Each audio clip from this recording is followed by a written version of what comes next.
बहुत समय पहले की बात है। विजयनगर राज्य में एक निर्धन किसान के यहाँ एक सुंदर पुत्र का जन्म होता है, जिसके दाएं हाथ में एक सुंदर आकृति बनी होती है। बड़े ही सुंदर पुत्र को जन्म दिया है तेरी बहू ने। जी दादा। जा पंडित जी को बुला ला, तेरे पुत्र का नामकरण कर जाएंगे। जी रामू दादा। इतना सुन किसान पंडित जी को बुलाने के लिए चल देता है और पंडित के घर पहुंचकर, पंडित जी। हाँ भाई हरिया, इतना परेशान क्यों हो रहा है? आज हमारे घर पर पुत्र रत्न की प्राप्ति हुई है, बस उसी का नामकरण के लिए आपको बुलाने आया हूँ। चलो फिर इससे शुभ और क्या होगा। दोनों किसान के घर की ओर चल देते हैं। दोनों घर में प्रवेश कर जाते हैं और पंडित चटाई पर बैठ जाता है। किसान अपने बालक को पंडित के पास ले आता है। बड़ा ही सुंदर पुत्र है हरिया तुम्हारा। इसका राशि का नाम राज है, क्योंकि जब यह 18 वर्ष का हो जाएगा तब इसका विवाह राजकुमारी से होगा। पंडित वहां से निकल जाता है। गांव में इस बात की बहुत चर्चा होती है कि हरिया के लड़के का विवाह 18 वर्ष की उम्र में राजकुमारी से होगी। लेकिन गांव के लोगों को पंडित की इस बात पर विश्वास नहीं होता है। तभी विजयनगर का भ्रमण करने के लिए एक बहुत ही विद्वान साधु उस राज्य में आते हैं। तब उन्हें पता चलता है कि उस बालक के बारे में चर्चा ज्यादा चल रही है, तो वह उसे बालक से मिलने के लिए उस गांव में जाते हैं। उस बालक को इन महान साधु के सामने लाया जाता है। साधु उस बालक को देखकर आश्चर्यचकित हो जाते हैं। जो इस बालक के बारे में पंडित जी ने बोला था वह अटल सत्य है। इस बालक का विवाह राजकुमारी से ही होगा। गांव वालों को साधु की बात का विश्वास हो जाता है और यह खबर धीरे धीरे राज दरबार में भी पहुंच जाती है, क्योंकि उसी समय रानी ने भी एक सुंदर पुत्री को जन्म दिया था। महाराज की जय हो। और सेनापति, राज्य में सब कुशल मंगल तो है? जी महाराज, सब कुशल मंगल है और राजकुमारी का जन्म उत्सव राज्य में बड़े धूमधाम से मनाया गया। पर मेरे मन में एक शंका है। बताओ, कौन सी शंका है? राज्य में एक बात बहुत तेजी से फैल रही है। कौन सी? अपने राज्य के छोटे से गांव में एक पुत्र का जन्म हुआ है। उसके पूरे राज्य में चर्चा हो रही है कि जब वह 18 वर्ष का हो जाएगा तब उसका विवाह राजकुमारी से होगा। राज्य में अशांति फैलाने के लिए यह अफवाह उड़ाई जा रही होगी। नहीं महाराज, अभी हमारे यहाँ विद्वान साधु भ्रमण करने आए थे। उन्होंने भी यह बात की थी उस बालक को देखकर। अगर ऐसा है तो चलो उस गांव में और उस बालक से मिलकर आते हैं। राजा और सेनापति उस गांव की ओर चल देते हैं और वह उस गांव में पहुंच जाते हैं। महाराज, आप यहाँ, आपने हमको बुला लिया होता, हम आ जाते। ऐसा कुछ नहीं है मुखिया जी, जनता के बीच में आना जाना भी चाहिए। जी महाराज, बताइए क्या सेवा कर सकता हूँ? हम उस बालक से मिलना चाहते हैं जिसकी चर्चा आज पूरे राज्य में है। जी महाराज, अभी चलते हैं उसके घर। गांव का प्रधान सेनापति और राजा को हरिया के घर ले जाता है और राजा जब उस बच्चे को देखते हैं तो चौंक जाते हैं। इतना सुंदर बालक। फिर राजा मन ही मन सोचता है, मैं अपनी राजकुमारी का विवाह इस गरीब किसान के पुत्र के साथ कभी नहीं होने दूंगा। राजा अपना गुस्ताखी भरा दिमाग भिड़ाता है और सोचता है, इस बालक को किसान से लेकर इसे जंगल में ले जाकर मार दूंगा। महाराज कुछ बोलिए। इतना सुंदर बालक मैंने अपने जीवन में पहली बार देखा है। यह बालक तो हमारे साथ राजमहल में रहेगा, इसके लिए यह घर ठीक नहीं है। नहीं मालिक, ऐसा मत बोलिए, हम हमारे बच्चे को कहीं नहीं जाने देंगे। राजा जैसे तैसे उस किसान और उसकी बहू को कुछ धन देकर मना लेता है।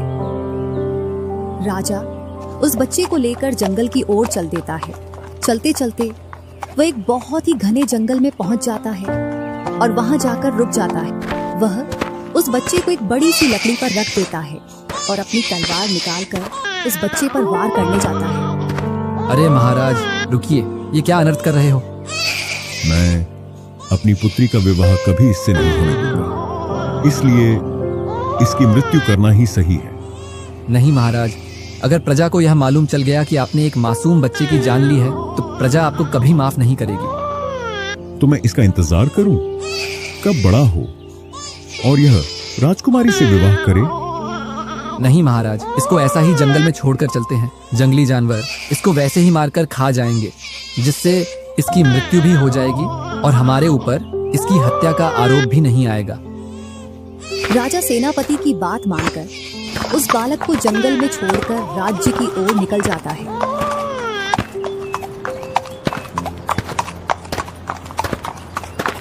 उसी जंगल के रास्ते से पास ही के गांव का मुखिया अपने गांव की ओर जा रहा था। जैसे ही वह बीच जंगल में पहुंचता है तो उसको एक बच्चे की रोने की आवाज आती है। अरे, बच्चे की आवाज? वह अपने चारों ओर देखता है, उसको कुछ नहीं दिखाई देता। जंगल है, इसमें कहां से बच्चा आएगा? लगता है मेरे ही कान बज रहे हैं। वो थोड़ा और आगे बढ़ता है, फिर से बच्चे की रोने की आवाज आती है और फिर उसका मन नहीं मानता। वह उस दिशा में जाता है जिस दिशा से बच्चे की रोने की आवाज आ रही होती है। उसको एक बड़ी सी लकड़ी पर एक बच्चा दिखाई देता है। वह उसे उठा लेता है और बोलता है, कैसा जमाना आ गया है, बच्चों को जंगल में छोड़ जाते हैं। ईश्वर, कैसी तेरी लीला, जिसको चाहिए उसको नहीं देता और जिसको नहीं चाहिए उसको दे देता। मुखिया की कोई संतान नहीं थी। उसे बच्चा पाकर वह बहुत खुश होता है और खुशी खुशी अपने गांव की ओर चल देता है।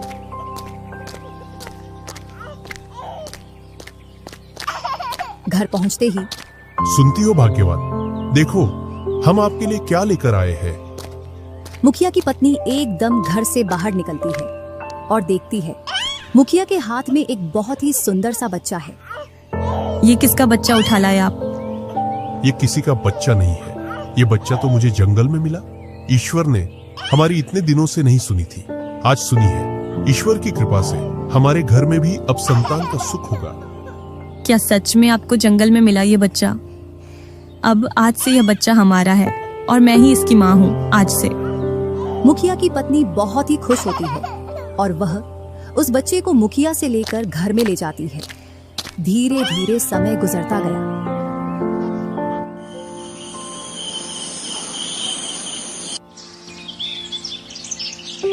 मुखिया और मुखिया की पत्नी ने उस बच्चे की खूब परवरिश की और वह धीरे धीरे 18 वर्ष का हो जाता है। राजा अपनी पुत्री के लिए दूसरे राज्य में वर देखने के लिए उसी गांव के रास्ते से जा रहा था जिस गांव में वह बालक था। जैसे ही वह गांव के पास पहुंचता है तो उस गांव में एकदम अचानक से तूफान आ जाता है, जिससे राजा उस तूफान की वजह से आगे नहीं बढ़ पा रहा था। पास में ही मुखिया का घर दिखता है तो राजा उस मुखिया के घर में चला जाता है।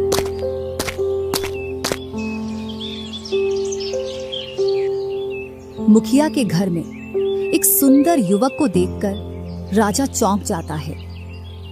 क्या यह तुम्हारा बेटा है? ये तो बहुत ही सुंदर है। हाँ, ये मेरा बेटा है, क्योंकि मैंने इसे पाल पोस कर बड़ा किया है। आज से लगभग 18 वर्ष पूर्व ये बच्चा मुझे गांव के पास वाले जंगल में मिला था। राजा मुखिया की बात सुनकर चौंक जाता है। राजा को सब याद आ जाता है कि यह वही बच्चा है जिसे मैं 18 वर्ष पूर्व मारना चाहता था। क्या आप इस लड़के को मेरा एक काम करने की आज्ञा दे सकते हो? जी महाराज, क्यों नहीं, ये तो इसका सौभाग्य है जो यह आपके काम करेगा। दरअसल मैं रानी के पास एक पत्र भिजवाना चाहता हूँ। यह पत्र बहुत ही जरूरी है। इसके बदले में आपको सोने की मुद्राएं दूंगा। मुखिया भेजने के लिए तैयार हो जाता है और वह लड़का भी जाने के लिए तैयार हो जाता है। राजा ने एक पत्र लिखकर उसको मुहर बंद करके उस लड़के को दे दिया। लड़का वह पत्र लेकर राजमहल की ओर चल देता है।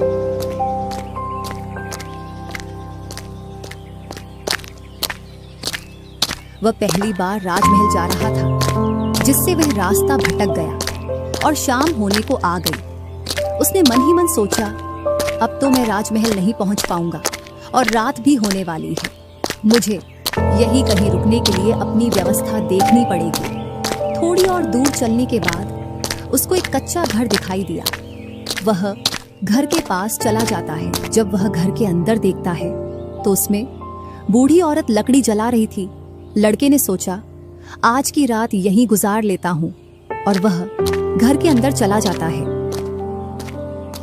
तू कहाँ से आ रहा है और इस सुनसान जंगल में कहाँ जा रहा है? मैं राजमहल जा रहा हूँ, राजा का पत्र रानी को देने के लिए, लेकिन अब तो रात हो गई है और मैं रास्ता भी भूल गया हूँ।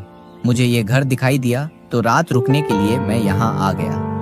बेटा, तू यहाँ रुक तो सकता है, लेकिन ये डाकुओं का अड्डा है और उन लोगों ने तुझे अगर यहाँ देख लिया तो वो मुझे मार देंगे।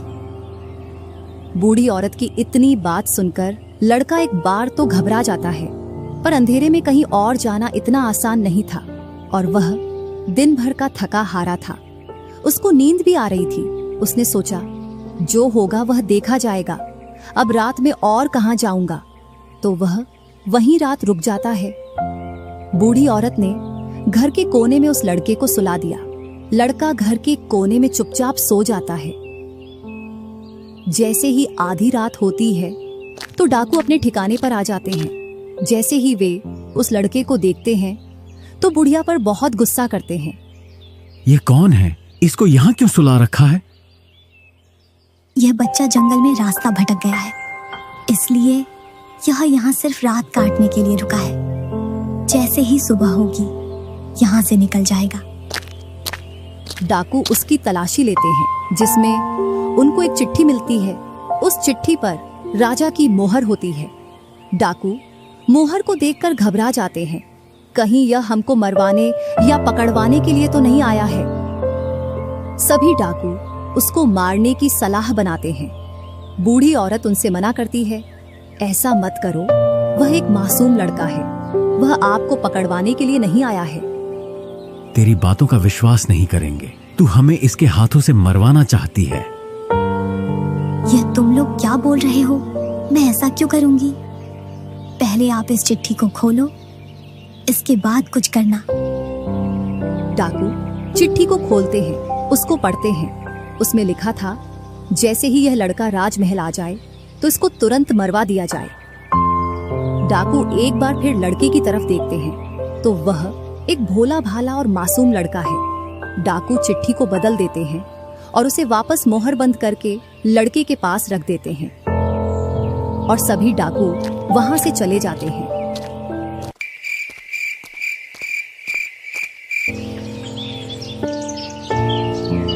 जैसे ही सुबह होती है तो वह राजमहल की ओर चल देता है।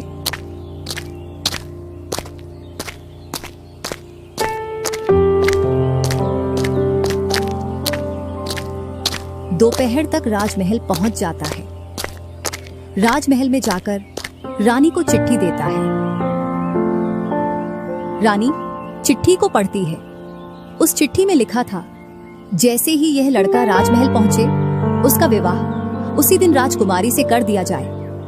रानी राजा के इस निर्णय से एक बार तो चौंक जाती है। जैसे ही रानी ने लड़के को देखा, वह लड़का रानी को बहुत सुंदर और बहुत अच्छा लगा और रानी ने उसी दिन राजकुमारी और उस लड़के का विवाह करवा दिया।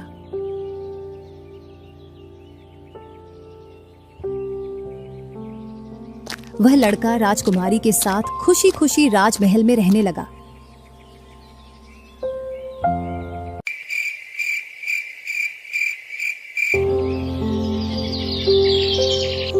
कुछ समय बाद राजा अपने राजमहल आया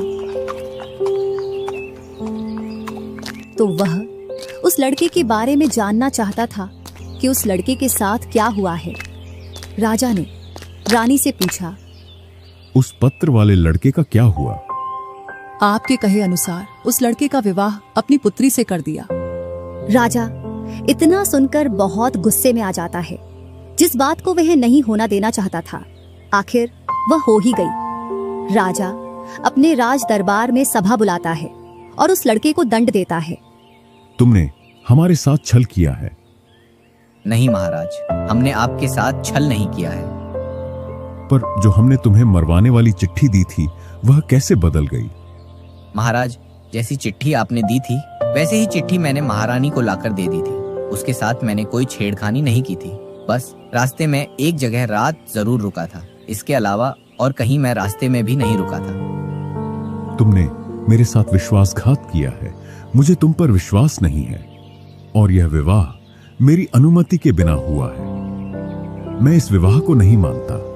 आज ही तुम्हें फांसी की सजा दी जाएगी। महाराज, ये आपका निर्णय गलत है। ये आपको मेरे विवाह से पहले सोचना चाहिए था। अगर आप इस लड़के के पहले से खिलाफ थे तो इसको राजमहल क्यों भेजा? इसको वहीं मार देते। अगर अब इनको फांसी होगी तो आपको अपनी बेटी को भी फांसी पर लटकाना होगा। नहीं पुत्री, ऐसा मत बोलो। हम तुम्हारे लिए इससे अच्छा राजकुमार वर ढूंढ कर लाएंगे। राजकुमारी राजा की एक भी बात नहीं मानती है और राजा की बातों का बराबर जवाब देती है, जिससे राजा को अपनी बेटी के सामने हार मानना पड़ता है और उस लड़के को वह राज्य का राजकुमार घोषित कर देता है।